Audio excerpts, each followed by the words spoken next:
Welcome back to the City Current Show. I'm your host, Jeremy Park. We're always honored to bring you inspiring stories of individuals and organizations making a difference and powering the good.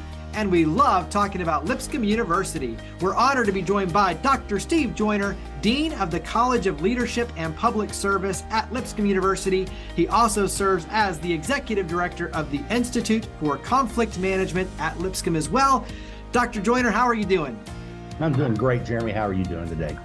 Doing well. So we have a lot to cover, a lot of ground, a lot of good in terms of what you do, but let's start with a little bit overall about Lipscomb University. Hopefully everyone knows Lipscomb University, but let's start with some background. Go ahead and give us an overview about Lipscomb University. Sure. So Lipscomb is a 136-year-old, I believe, university in Green Hills here in Nashville. It's a faith-based university that is really kind of coming to its prime. Lipscomb in the last few years has grown in size and in quality. We recently got moved to the accreditation level that Harvard and Yale sit in. And so we're excited about that and expanding our influence, and really excited about the College of Leadership and Public Service where I sit. And we're primarily focused on Nashville and the state of Tennessee in our service out of this college. So it's a great time to be at Lipscomb, a great time to be in this college. Absolutely. Let's go ahead and dive in deeper on the college. And so when you talk about leadership, public service, go ahead and start laying the foundation for the different areas of specialization. So College of Leadership and Public Service is a relatively new college. It's a novel concept in higher ed, is that, yes, we're focused on the degrees. I'll describe in a minute. They're great degrees. Our students are getting some of the best education you could possibly get, but we're also focused equally upon our connection to the state of Tennessee. And so many of our students are going to government work, nonprofit, or service the state around the state.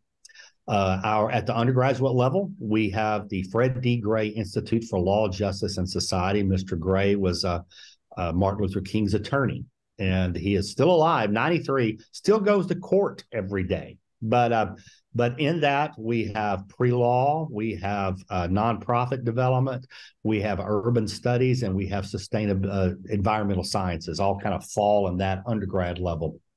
The grad level, we have several master's degrees. We have a master's in sustainability, which is nationally recognized for the work they do.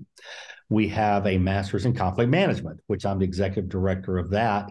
And then we have a school of public policy. And under that, we have a master's in leadership and public service that in many ways much of it's focused on regional leadership. So rural leaders around Tennessee who need an education. And we'll talk more about that. We have partnerships with Amazon and Ford and places all over the nation that help support these rural students getting an education. And then we have a partnership with the Tennessee Guard. We run cohorts of our military, teaching them, getting them master's degrees in public service.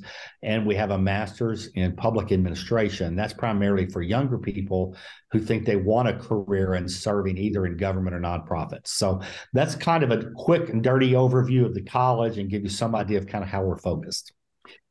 Talk about relevance and the importance and tie that into the innovation of this, because like you said, relatively new, but to me, when you talk about sustainability, conflict resolution, conflict management, public policy, these are very integral, important pieces of the puzzle to the success of not just individuals, but like you're talking about our states, our nation, our world. And so I think it's critically important in terms of what those paths are, but the impact it has on society.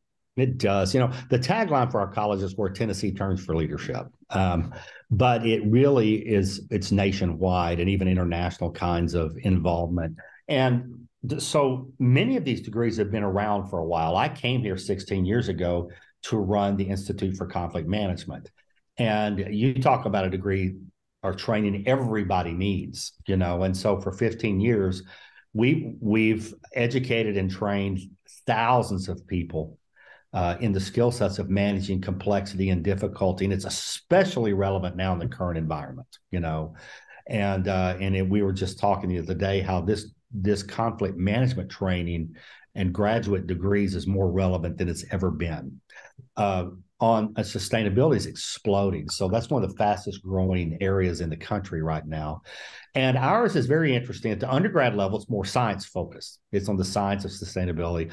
To graduate level, it is for people who are running companies, working in companies, who they kind of want to green stuff up. In other words, how do we become better to our planet? How do we understand the systems we live in? And both the undergrad and the grad levels just growing.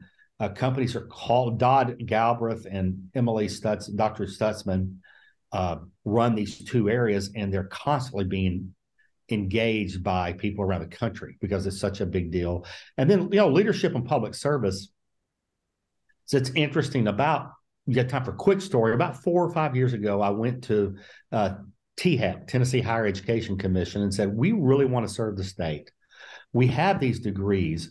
Who is underserved? And Mike Krause, who was THEC commissioner at the time, looked at me and said, the most marginalized people in our state are our rural people. They don't have access.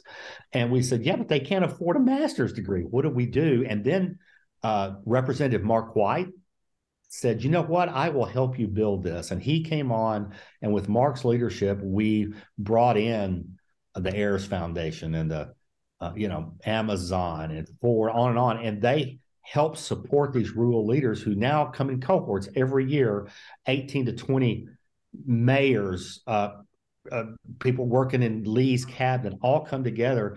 So they get a master's degree, and it focuses them on statewide leadership. And that's what it's interesting. People are contacting us and saying to us, you're kind of the place we turn. I mean, there are government entities that are and nonprofits sending their employees saying they need this kind of leadership, either in conflict management or sustainability. So we're excited because we've built a really strong relationship across the state. What is the capacity for the different programs? And so it depends on the program, right? Conflict management it's delivered in a way that people can take it as they have time. So it's a more traditional. There, the capacity is quite large. Our cohorts, we try to keep our cohorts under 25. It's just really difficult to serve more than 25 people at once because, like, for example, in the MPA, every student in our Master's in Public Administration is assigned a mentor in the area that they want a career. And so we've got one student who's wanting to go into education nonprofits. We have assigned to them a leader of the largest non-education nonprofit in the state. And so our person who runs that's like, please don't give me more than 25 students. So we try to limit it to about 25. Sustainability and conflict management have a little more flexibility. But I love the fact, like you're talking about, because it adds value. When you talk about that mentorship component, that's a huge, value add right there. Give us an idea when you talk about Rule 31 training, what does that mean? Yeah. So Rule 31 is interesting. It's called non-matriculating, right? So that's a degree seeking is called matriculating, non-degree seeking is called non-matriculated. So the state of Tennessee needs mediators. Mediation came into vogue about late 1970s, and it's primarily because the court systems were clogged up. And so across the United States, they have opened up for mediation. Unfortunately, there's never been a good structure for what's a good mediator and what's not. So the legislature, through the leading of the Supreme Court, passed something called Rule 31. And you have to meet a certain level of accreditation to be listed as a court-appointed mediator for the court to use you. We're one of the preferred providers of that. And we have trained well over 2,000, mostly attorneys, but other mediators too, well over 2,000 Rule 31 mediators in the state who then work in the court systems, either child custody issues or civil or domestic violence. They come through our program. A funny story, several years ago, I was in a car accident, and the other person, of course, I believe unjustly sued me, claiming that the accident. And I went to mediation, and the mediator walks in and looks around and says, actually, he trained me. So you guys need to know. It's kind of funny. And my attorney said, you're going to have a hard time finding somebody to do this that's not trained out of this group. I laughed. I said it was a comforting moment to watch my guy walk in and go, oh, yeah, I taught him how to do this. We'll be all right. On that thread, for you as a speaker, and this will tie into conflict management, Give us a couple of recommendations. Obviously, there's an art, there's a science to this. There You is. can't really throw out, generic, but publicly, give us a few things that will help us when we talk about conflict management. Because as you mentioned, Right. it's needed now more than ever. You're right. I've spoken to, I think I looked the other day, in the last 10 years, probably either have consulted or spoken to 300 plus groups, right? And I often tell them, I mean, if you're really interested in conflict management, you need to come get a master's, right? But the majority of stuff you deal with, there's just a few things. If you do them, things get better, right? Number one, I'll give you the simplest ones. One, we talk about, Harvard talks about going to the balcony. That if you're under stress and you're feeling attacked, you need to build space between you and that moment where you can breathe and see the big picture. And I often tell them, you're almost never required to give an answer in the moment, but how often do we feel obligated to give an answer in the moment? I don't know about you. I walked in the hall and my faculty come up and their hair's on fire. You got to do this now. And learning to say, you know what? And I tell them, give them a specific time and then keep it. I'll get back to you by 10 a.m. At 10 a.m., we can talk and then never miss that appointment. And you can build a chance to breathe. And it's amazing. I don't know about you, how often when I get a chance to think about it, my answer changes. That's one. Another is we all have kind of internally ways we respond to conflict. There's a couple of wonderful tests that can look at that. But just because, for example, I'm a director, I tend to be pretty aggressive in my responses. That doesn't mean I have to live in that space. That I need to learn how to turn that off and on when I need to. That ability, because I tell them conflict management is a rational thing, not a gut thing. And then lastly, that it's some really interesting work done out actually in the 60s over research over nuclear negotiations. And some long-term research that says about 70% of the population is cooperative and about 30% is what's a non-cooperative or aggressive, competitive is what I'm looking for. And that's two very different ways to deal with people. So if people are cooperative, you're going to look for mutual gains, interests, ask a lot of questions, and try to help them move along. If they're competitive and they don't care about you and they tend to bully you, you have to set some boundaries in how they treat you or you'll never move forward. Just little things like that. And if we were just aware of those, you'd be shocked how often things mitigate, right? Now, that is about that much of the field, but it at least kind of gives us an idea of what's out there. Absolutely. Talk about public service, the leadership with the nonprofit side. Talk about kind of what that experience is like, because that's another one I think that is so needed in terms of the higher purpose, the social impact for today's culture and obviously our future. So share a little bit of that. So it's interesting. For years, starting in the late 80s, the interest in public service has been waning. So people were choosing private sector. And in the last 6 to 7 years, it's accelerated. I think a lot of things are going into that. Younger people, but I think more people are looking for meaning in what they do. And public service, I tell them, you're not going to get rich doing this, but you're going to make a huge difference. And so at the master's level, so we call it LPS, Leadership and Public Service Masters. These tend to be mid-career people. And I'm talking the governor's legislative director, the mayor of Brownsville, who is managing Blue Oval opening. He's one of our students when Ford showed up, and we can go through the list of, I think we've graduated in the last few years, 75 plus these people who are in these leadership positions. And we all meet as a cohort and our professors come in and we learn, but we share with one another, because public leadership is the same, but also different from private leadership. So there's some things that are in common with that. Taking care of business, being responsible with money, all those are the same.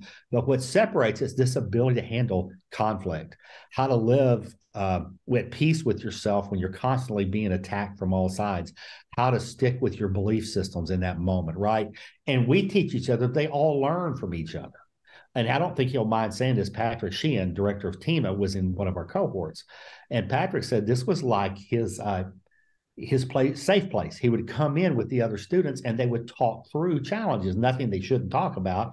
But it was great for Patrick because he's seen everything and he's sharing with the younger students what it's like to lead a big agency, And so I think there's this moment where we're prepping them to number one, build their skills up, and then number two, know who they are and how to manage the unique kind of thing that comes with public leadership. And all of our professors practice it. So these are practicing people in the field. And then you add to that the internships and all this. It's really a cool thing. I can see why it's growing, because it's really kind of an unusually cool thing. Absolutely. Talk about the different lecture series, the different events for the public. Okay, well, so two or three things. We're the downtown areas is local. I mean, our graduate school is located downtown at 4th and Commerce. There's a sign that says Spark, and that's where our offices are. That's where our classes are held. It's great because we have free parking above us, so that makes us unique. You can come downtown and you park for free. But we also hold events. So we have the Don R. Elliott lectures that we hold every year, which is our huge lecture.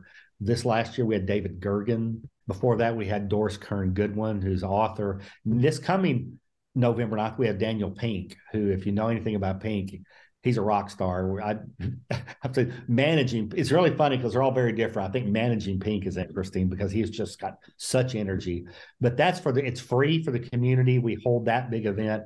And then we also have the Fred D. Gray event every year where we honor the work of the civil rights movement, Mr. Gray, and the work he's done. And then we offer, just smaller through Spark, all kinds of seminars that you can go on and log on to the website and see what's available. Really, we were talking about higher ed is learning that education is more than kids sitting in class. And we're going to be expanding. I'm looking at proposals right here to my right from large companies in this town who are saying we need conflict management training. We don't need a degree. And we provide that in leadership, conflict, sustainability. People can come in and have their leadership team trained in it. That non-degreed education is the future of higher ed. I tell people it's still education. It's just delivered in a different way and a different depth, obviously. But it's still, it's a significant part of what we do, and it's going to grow. Yeah. Well, that's an easy play into the next step, which is where do we go to reach out and connect in with you? So website, where do we go to learn more? You can, or if you want to email me, just steve.joyner@lipscomb.edu, or go to Lipscomb and go to the College of Leadership and Public Service. So the website is lipscomb.edu/leadership. That's an easy place to go to learn more. Or you can follow them on social media, Lipscomb CLPS, which is the initials for College of Leadership and Public Service. So the handle is Lipscomb CLPS on social media. All easy places to go to learn more and to follow Lipscomb University, the College of Leadership and Public Service. Dr. Joyner, thank you for all you and your amazing team do. Thank you for coming on the show. Hey, thanks for having me, Jeremy. It's always good to talk to you, and thanks for your good work.